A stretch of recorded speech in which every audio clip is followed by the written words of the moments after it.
The flight was boarding like any other, passengers rolling their suitcases down the jet bridge, finding their seats, and settling in for the journey.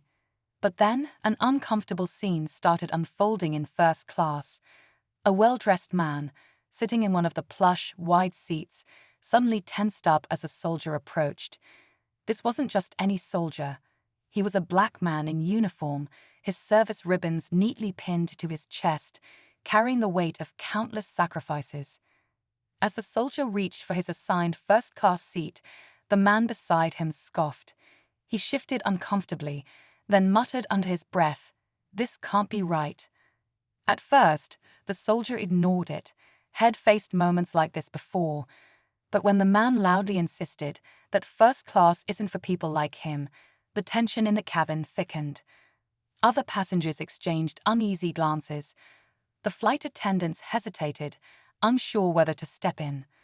The soldier could have reacted with anger, but he simply stood tall, his expression unreadable. What happened next, though, would leave everyone in that cabin stunned, because the moment this man tried to put him in his place, the entire plane showed him exactly who truly belonged. The cabin fell into an uneasy silence. Some passengers looked away, pretending not to notice, while others watched closely, waiting to see what would happen next. The soldier, standing tall in his uniform, remained calm. His name tag read Williams, and from the way he carried himself, it was clear he was no stranger to discipline and respect. But right now, he wasn't getting any. The man in the first-class seat let out a short laugh, shaking his head. "I'm just saying," he muttered, his voice dripping with disbelief. "This seat should be for someone who actually belongs here." He adjusted his tie, as if to make a point. A flight attendant quickly approached, her face tense. "Sir, is there a problem?" she asked, looking between the two men. Williams kept his voice steady. "No problem at all, just taking my seat." But the other man wasn't backing down. "Are you sure there hasn't been a mistake? Maybe he's supposed to be in coach." His words carried through the cabin, making a few people shift uncomfortably. The flight attendant hesitated. Passengers held their breath. No one knew it yet, but this flight was about to take a turn no one expected. The tension in the cabin grew thicker. A few rows back, a young woman glanced up from her phone, watching the scene unfold with wide eyes. A businessman across the aisle adjusted his glasses, pretending to read, but his grip on the armrest tightened. Even the flight attendant seemed caught between enforcing the rules and avoiding further conflict. Williams remained composed, though a flicker of something unreadable passed through his eyes. He had faced adversity before, but there was something about this moment, a man questioning his place, here of all places, that felt personal. Yet he didn't argue. Instead, he slowly set his bag down, his movements controlled, disciplined. "I believe my ticket says first class," he said, his voice steady. The man in the seat scoffed. "People like you don't usually." He stopped himself, but the damage was done. The words hung in the air like an unwelcome guest. A few passengers exchanged glances, shifting in their seats. One man, an older gentleman with silver hair, cleared his throat loudly. "Son, you sure you want to finish that sentence?" His voice was calm, but firm. The flight attendant straightened, suddenly more aware of the growing eyes on them. "Sir," she said, looking at the seated man, "this passenger has the right to be here. I need you to respect that." The man let out a dry laugh. "You're joking, right? I paid good money for this seat. Meanwhile, this guy, what? Are my tax dollars paying for his upgrade?" The murmurs in the cabin grew louder. Someone muttered, "Unbelievable." Another passenger pulled out their phone, subtly angling the camera. Williams inhaled deeply, his fingers tightening around his bag strap, but before he could speak, another voice cut through the tension. A little boy, no older than 7, sitting 2 rows ahead, turned around in his seat. "Mom, isn't he a hero?" he asked, pointing at Williams. The mother hushed him, but it was too late. More people were paying attention now, and what happened next would make sure no one on that plane forgot this moment. The little boy's words cut through the tension like a sharp knife. A few passengers smiled, while others turned to look at Williams as if seeing him for the first time. The man in the seat, however, only grew more irritated. He shifted uncomfortably, glancing around as if expecting someone to take his side. But no one did.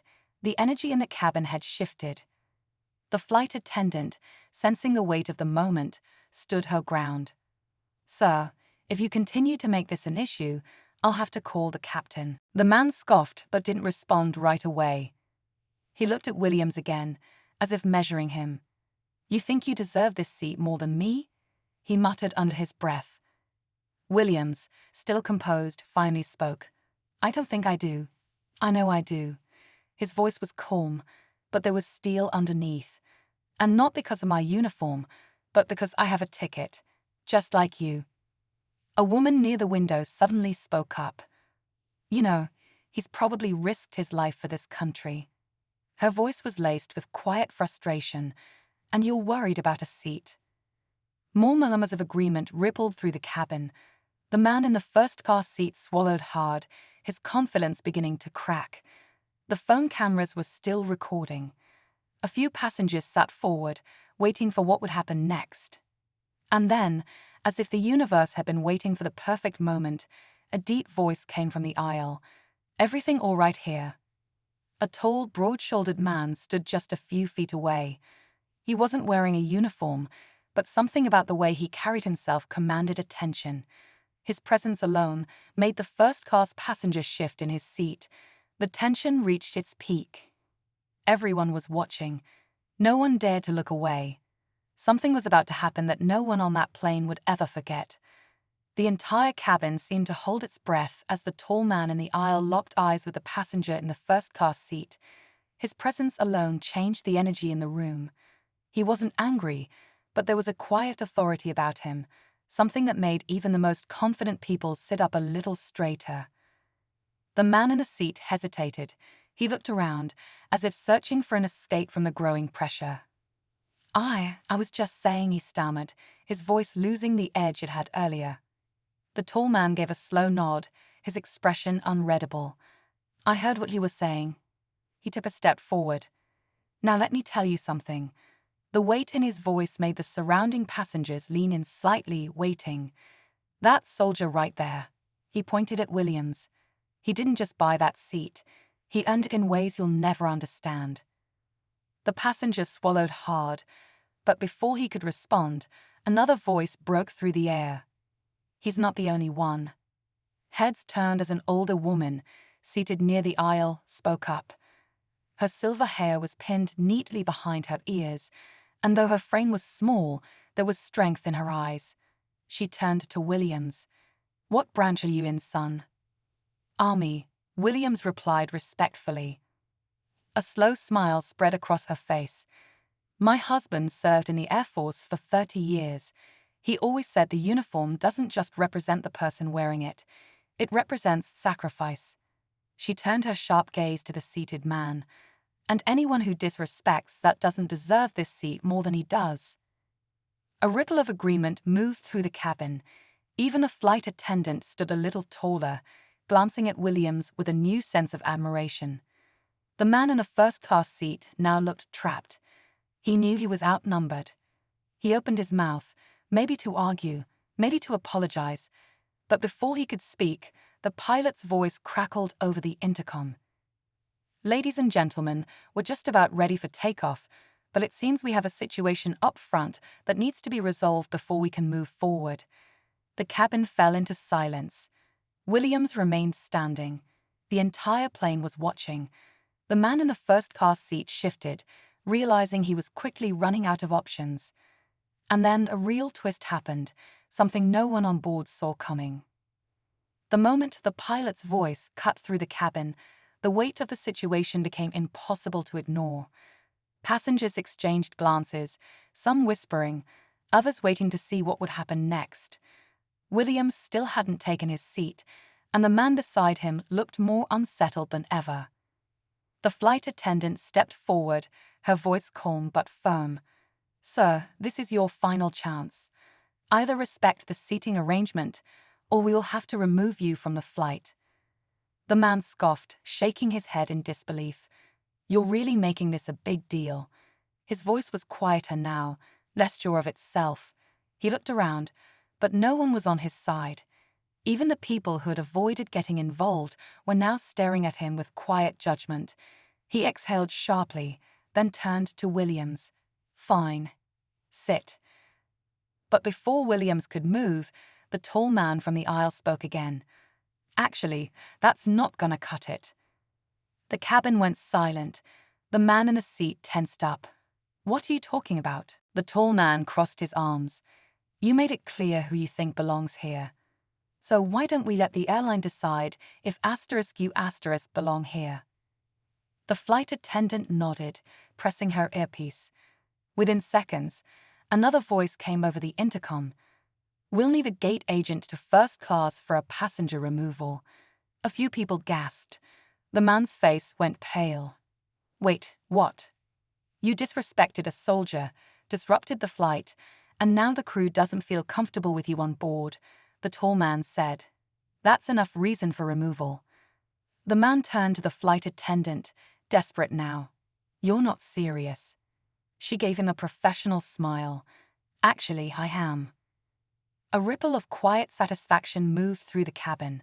A few people even clapped. Williams, still calm, finally took his seat as the first-class passenger, now humiliated, was asked to grab his bag. He grumbled under his breath but had no choice. Just as he was about to walk away, he stopped and turned back to Williams. "You think you won something," he muttered. Williams met his gaze without flinching. "Didn't have to win anything. I just took my seat." With that, the man was escorted off the plane. The flight attendant took a breath, then turned to Williams with a warm smile. "Thank you for your service." As the cabin doors closed, the little boy from earlier grinned. "Told you he was a hero." The plane erupted in quiet laughter as they finally prepared for takeoff. But for everyone on board, this was a flight they'd never forget. As the plane finally began taxiing down the runway, the atmosphere in the cabin felt lighter. The tension from earlier had faded, replaced by a quiet sense of unity. Some passengers exchanged small nods with Williams, a silent show of respect. Others simply sat back, relieved that fairness had won out in the end. The little boy who had spoken up earlier kept sneaking glances at Williams, his eyes filled with admiration. Williams finally gave him a small smile and a nod, which made the kid beam with excitement. His mother whispered something to him, and he turned back around in his seat, but not before whispering, "Told you he belonged here." The flight attendant returned to check on Williams, offering him a drink and a more genuine smile this time. "We really do appreciate you," she said softly. Williams simply nodded. "I just wanted to take my seat." The rest of the flight was peaceful. People eventually returned to their books, their conversations, their routines. But what happened on that plane was something they would carry with them, a reminder that respect, dignity, and standing up for what's right will always matter. And as the plane lifted off, Williams finally allowed himself to relax. He was exactly where he belonged.